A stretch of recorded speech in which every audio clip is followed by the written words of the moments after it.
Evio.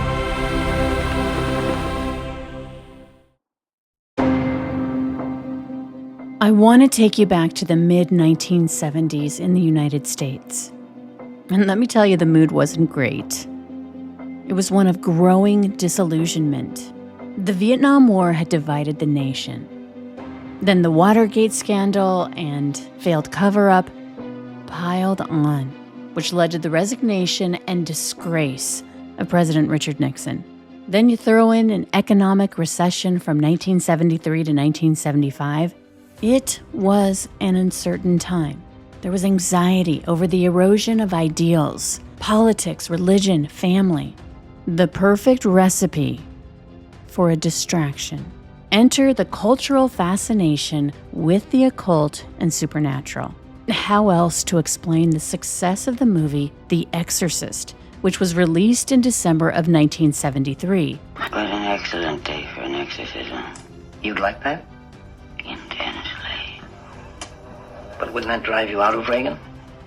It would bring us together. You and Reagan. You and us. This was a story about a 12-year-old girl who had become possessed by a demon, and her single mother had been left to battle for the salvation of her daughter after she's been failed by science, the establishment, and a deadbeat dad. But with the help of 2 priests and the Catholic Church, there would be salvation, and The Exorcist became a cultural phenomenon and a blockbuster hit. So I mentioned The Exorcist because obviously that was a movie. Very different from what happened at 112 Ocean Avenue in November of 1974, the details of which we're going to get to. But first, we need to talk about this TV crew. It's pulling up to this beautiful waterfront home on Ocean Avenue in Amityville, New York, on the south side of Long Island. You have to know the history to understand a meeting of strange bedfellows during this time period. A news reporter had been invited to the Amityville home at 112 Ocean Avenue, as had a bevy of paranormal specialists. All were there to either authenticate or refute if this Dutch colonial home, built in 1928, was truly possessed by demons, which for many had become a real possibility because of the unholy events that had taken place on the night of November 13th, which was the cause of some neighbors who walked by this home to make the sign of the cross while whispering a fervent profession of faith to the Holy Trinity to ward off the evil eye. They did this as they scurried away from the gaze of those horrible windows on the face of that terrible house. The quarter moon windows had ceased to be that, but instead had become anthropomorphized eyes. Evil incarnate, especially when light shone through. During the witching hour at 3:15, when terror rained down on the DeFeo family. First, this bulletin from the WOR newsroom. 6 members of one family have been found shot to death in their night clothes in their expensive home in Amityville, Long Island. The only available information at this moment, according to the Amityville Village Police, is that the victims have been identified as members of the DeFeo family. They were found by a 23-year-old son, Ronald DeFeo, who is believed to be the only surviving member of the family. Welcome back to Criminal Mischief with Carolyn and Brandon. You're listening to episode 156, Amityville Horror, The Demon Spawn. The homes on Ocean Avenue on the south shore of Long Island are something special. Even today, they harken back to a simpler time of tree-lined residential streets with quaint little strips of sidewalks. 112 Ocean Avenue was the address of the DeFeo home. The architectural design was Dutch colonial, and the house was positioned on the lot sideways because the parcel was really long and thin. But there was no doubt that the DeFeo family home appeared to be suburban bliss.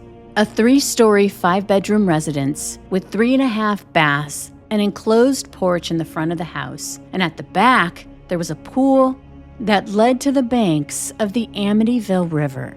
In an obvious nod to their good fortune, The DeFeo family had erected a decorative sign in their front yard that said "High Hopes" in a swirling Old English-style font.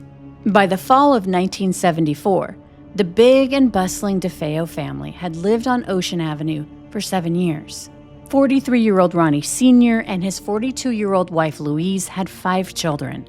Their eldest, Ronnie Jr., was 23, Dawn, 18, Allison, 13, Mark was 12, and John, the baby, was 9. And the DeFeos were well thought of as a good family. All the children went to Catholic schools, and as if to punctuate that thought and keep it near and dear to their hearts, by the High Hopes sign in the front yard was a religious statue that featured 3 kneeling children who were praying at the feet of St. Joseph, who was cradling the baby Jesus in his arms. In fact, Louise enjoyed decorating the yard and inside their home with symbols devoted to their Catholic faith. I mean, really, the house itself was a blessing. Ronald Sr. worked as a service manager at a car dealership, and yet he'd been able to move his growing family from their apartment in Brooklyn to this lavish home in Amityville, with the help of his wife Louise's father, Michael Briganti, who had bought this amazing home for them. There were rumors that Michael Briganti had ties to organized crime, as did Ronnie Sr.'s own father. But there was no doubt that Louise was and had always been the apple of her father's eye. In fact, her husband Ronnie Sr. had worked at his father-in-law's car dealership in Brooklyn for years, and now so did their eldest son, Ronnie Jr. As I mentioned, Ronnie Jr. was 23, and he still lived at the DeFeo's Amityville home. He worked with his father at the dealership as a mechanic, which meant he was very familiar with his father's work schedule. So he was surprised when his dad didn't show up for work on November 13th. I mean, he made a mental note of it, but he wasn't really that concerned. In fact, that day, Ronnie Jr. had left work early. The dealership wasn't very busy, and so there weren't any jobs for him. After that, he went and hung out with some friends for a bit, but he'd forgotten his house key, and he kept trying to call home, but no one answered. So, locked out of his house, he ended up going to hang out at Henry's Bar, which was a block away from home, and so he had drinks for the rest of the afternoon. Eventually, though, he was ready to go home, and he told his friends that if no one was there, he might have to break a window to get inside. After Ronnie left Henry's, pretty quickly, he came back. In fact, he burst into the bar and screamed, "You gotta help me. I think my mother and father are shot."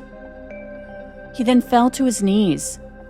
His best friend Bobby happened to be at the bar, and he ran up to Ronnie, who looked at him and said, "Bobby, you gotta help me. Somebody shot my mother and father." Bobby asked, "Are you sure they aren't asleep?" He said, "No, I saw them up there. Come on, let's go." A bunch of guys at the bar also went back with Ronnie to the house. And that's when the men saw that not only were Ronnie's parents dead, but so were the children, Dawn, Allison, Mark, and John. They'd all been shot to death. From the beginning, Ronnie Jr. told detectives that night in the house that the mob had murdered his family. He was convinced of this because of his father and other family members' known mob ties. Fearing for his safety, Ronnie Jr. was taken to the police station, where he was also interviewed further. And along the way, pretty quickly through intelligence, investigators learned that Ronnie Jr. was a troubled young man, that he was heavily into drugs and alcohol, and he had a history of stealing money from his parents, and that he had frequent volatile altercations with his father. And under interrogation, Ronnie Jr.'s mob story wasn't adding up, and he didn't have an alibi for the night of the murders. So investigators kept chipping away at his story during a marathon interrogation, where Ronnie finally admitted that he had murdered his entire family and proceeded to give a bone-chilling confession. He explained in the early morning hours, he'd walked up the carpeted steps, heading for the second floor. It was dark as he passed the gilded frames that hung on the walls, something he'd done 1,000 times. Ronald Sr., Ronnie's father, had commissioned an artist to paint the DeFeo family portraits. That night, Ronnie passed a portrait of his little brothers, Mark and John, and another that featured both Allison and Dawn. Then there was the portrait of he and his father together. And finally, a beautiful painting of Louise. At the top of the steps, he heard a chime from the clock ringing down below in the foyer. It indicated that it was sometime after 3 a.m. on November 13th, 1974. The hallway was illuminated by the flame from a single candle, glowing hopefully beneath a Sacred Heart statue, a Catholic symbol that represents Jesus Christ's compassion, mercy, and infinite love. A meaningless devotional to Ronnie, who continued on to his parents' bedroom. He pushed open the door. He took stock of his father, Ronald Sr., sprawled out on the bed, a sleeping giant who was no match for Ronnie Jr.'s loaded rifle. He took aim and fired a round into his father's back, and then pulled the trigger on another round.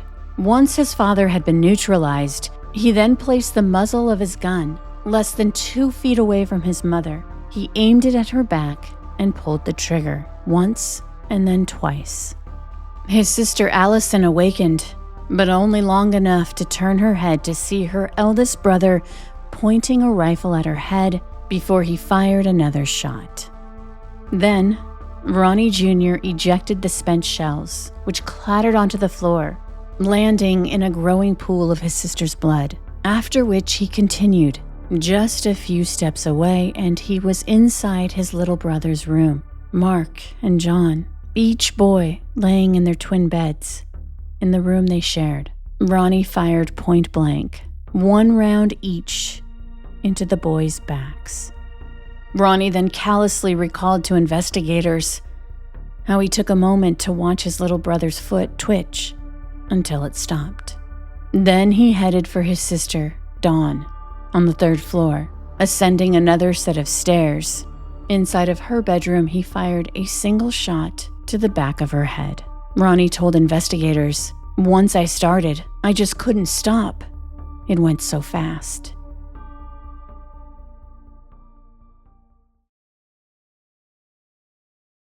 After the carnage, Ronnie took a shower, collected his blood-stained clothing into a bundle, gathered the expended cartridges, along with his rifle.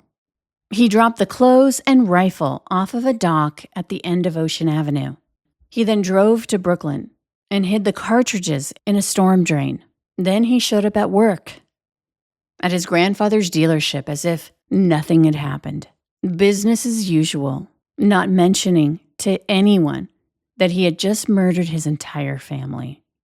In the afternoon, Ronnie drove back to Amityville, stopped off at a bar, had those drinks, and of course made up the story to his friends that, he might have to break open a window to get inside.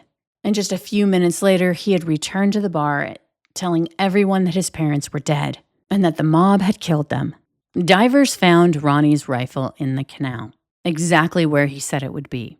And the medical examiner determined that ballistic tests showed that Ronnie's family members had been shot with .35 caliber bullets and that the weapon that they had recovered was of the same make and caliber as the rifle used to kill the DeFeo family. Ronald DeFeo Jr. was arrested and charged with 6 counts of murder. But what was the motive? Investigators would learn that Ronnie Jr. was the sole beneficiary of a $200,000 life insurance policy. But it was bizarre. All the victims were found in the same position, lying on their stomachs with their faces in their pillows and their hands raised above their heads. And another thing, it was odd that the neighbors hadn't heard gunshots in those early morning hours. But they did say they heard the DeFeo's dog, who was named Shaggy, barking like crazy at the time of the murders. But they just went back to bed because Shaggy was known to be a barker. Ronnie's trial began in October of 1975. His attorney, William Weber, presented an insanity defense that Ronnie had been possessed by demons who had told him to murder his family as they lay sleeping. And Ronnie would testify in his own behalf. He admitted on the stand to killing his family, But he claimed he did so because he'd been driven insane by voices inside the house telling him to do it, and that when he murdered his entire family, he'd been possessed by Satan. The prosecution, however, argued that Ronnie Jr. was not insane. He was a spoiled brat, and that the motivation for killing his family was greed, fueled by his volatile relationship with his father and his drug addiction. After 6 weeks of testimony, the jurors found Ronald DeFeo Jr. guilty of 6 counts of second-degree murder. He would be sentenced to 25 years to life behind bars, which meant he wouldn't be eligible for parole until 1999. Now, you might be wondering, if you've lived under a rock, what happened to that beautiful Dutch colonial on Ocean Avenue? Well, after the murders, the house sat empty for nearly a year. Given what happened there, who would ever want to live there? But a month after Ronnie was convicted, in December of 1975, a couple, George and Kathy Lutz, and their 3 school-aged children moved into the house. They had been told by their real estate agent about the murders. Even so, back in 1975, the bargain basement price of $80,000 for this dream home, a large waterfront property with its own boathouse and swimming pool, well, according to the Lutzes, not only did they jump at the chance to buy the home, but they also paid an extra $400 to buy some of the DeFeo furniture, which included the bed frames that the DeFeo children had been murdered in and a dining room set. So the Lutzes moved in on December 18th. But on that day, they made sure to invite a priest over to bless the house. And according to the Lutzes, this is when the first paranormal activity occurred. Apparently, the priest was in what was formerly Mark and John's bedroom. He was sitting on the bed frame that belonged to Don DeFeo. And that's when the priest was accosted by a swarm of flies, which was really unusual given that it was December. Not long after that, as the priest continued to bless the house, again, according to the Lutzes, the priest heard a voice shout, "Get out!" God's peace in this house. Get out! Get out! And this situation with the priest, again, according to the Lutz family, was just the first in a series of terrifying paranormal events. The family claimed that it was these occurrences that continued to happen for the next 28 days that was the catalyst for them to move out less than a month after they moved in. And they were so scared that they left with just the clothes on their backs and whatever they could carry. What the Lutzes said that they experienced at the Amityville house where the DeFeos had been murdered spread like wildfire. And they would ultimately tell their story to an author named Jay Anson. And from their accounts, he would write a book called The Amityville Horror, a true story. The book detailed how the Lutz family had witnessed green slime oozing out of the ceiling, horrible unexplained odors in the house, how the front door slammed shut in the middle of the night, how George Lutz, the father, claimed that every night at 3:15 a.m., he would wake up, which was supposedly the exact same time that Ronnie DeFeo Jr. had murdered his entire family. The book also detailed how the children's beds would just slam up and down on the floor, and that they saw demonic entities, which included a pig-like demon with glowing eyes. So the book was published in 1977. And as I said, it was billed as Amityville Horror, a true story. This novel would go on to sell more than 10 million copies. And 2 years later, the movie Amityville Horror, based on the book, grossed more than $86 million. 28 days after the Lutz family moved into their dream house, they were running for their lives. What happened to them is an experience in terror you will never forget, and you will believe in the Amityville Horror. from the best-selling book that made millions believe in the unbelievable, the Amityville Horror. Meantime, over the years, Ronnie DeFeo Jr. changed his story multiple times. He claimed his sister Dawn was the real killer, that she'd murdered the family, and that he then shot her in self-defense when they struggled over the shotgun, but there was no evidence to support this claim. And in a 1992 interview, Ronnie DeFeo Jr. claimed that his defense attorney, William Weber, used the insanity defense against his wishes. According to DeFeo, William Weber gave me no choice. He would tell the New York Times that he told me I had to do this. He told me that there would be a lot of money from book rights and a movie, and that he would then have me out in a couple of years, and I would come into all that money. The whole thing was a con, except for the crime. Later, Ronnie would say, quote, "I guess the Amityville horror really is supposed to be me, because I'm the one that got convicted of killing my family. I'm the one they say who did it. I'm the one that's supposed to be possessed by the devil." All of Ronnie DeFeo Jr.'s appeals and requests for parole would be denied. He died in March of 2021 at the age of 69. Up next are Criminal Mischief bonus content. This week, my co-host Brandon Morgan and I will discuss not only this case, but also the entire Lutz story of how the house was possessed and how many believe it was all just a highly coordinated hoax to make money in a lucrative book and movie deal. Imagine that. And another thing, don't forget to subscribe to our Criminal Mischief YouTube channel. You can find us at eviocreative.com. That's EVIO creative.com. And as always, thanks for listening. From Pie in the Sky Media, Criminal Mischief is an Evio production, recorded live in the beautiful Pacific Northwest. We're produced by Brandon Morgan and myself, music by Soundstripe. For Evio Creative, I'm Carolyn Ossorio, your writer and host.